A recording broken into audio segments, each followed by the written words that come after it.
بسم اللہ الرحمن الرحیم۔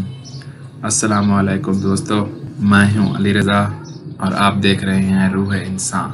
آج کا ہمارا ٹاپک ہے ایک دفعہ ایک شخص امام جعفر صادق علیہ السلام کی خدمت میں آیا اور دست ادب کو جوڑ کر عرض کرنے لگا، اے نواسہ رسول، میں اپنے گھر کو جنات، شیطان، تویز اور جادو سے دور کرنا چاہتا ہوں۔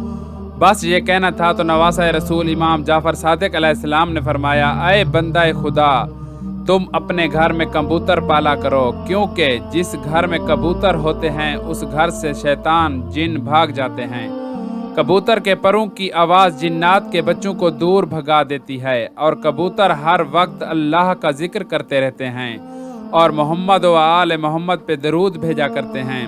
میرے جد امام حسین علیہ السلام کے قاتلوں پہ لعنت کرتے رہتے ہیں، تبھی اللہ نے اس پرندے کو پسند فرمایا ہے۔ یاد رکھنا، جس گھر میں کبوتر ہوتا ہے اس گھر میں برکت آ جاتی ہے اور شیطانی طاقت اس گھر سے ختم ہونے لگتی ہے۔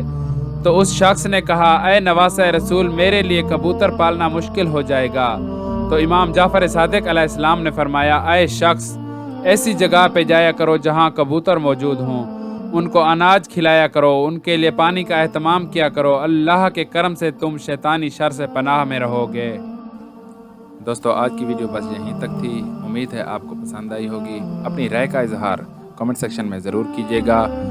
اگر آپ نے ہمارا چینل روح انسان سبسکرائب نہیں کیا تو جلدی سے کر لیں، کیونکہ ہم آپ کے لیے ایسی اچھی ویڈیو لاتے رہیں گے۔ ملتے ہیں ایک نئی ویڈیو کے ساتھ، تب تک کے لیے اپنا خیال رکھیے گا۔ اللہ حافظ۔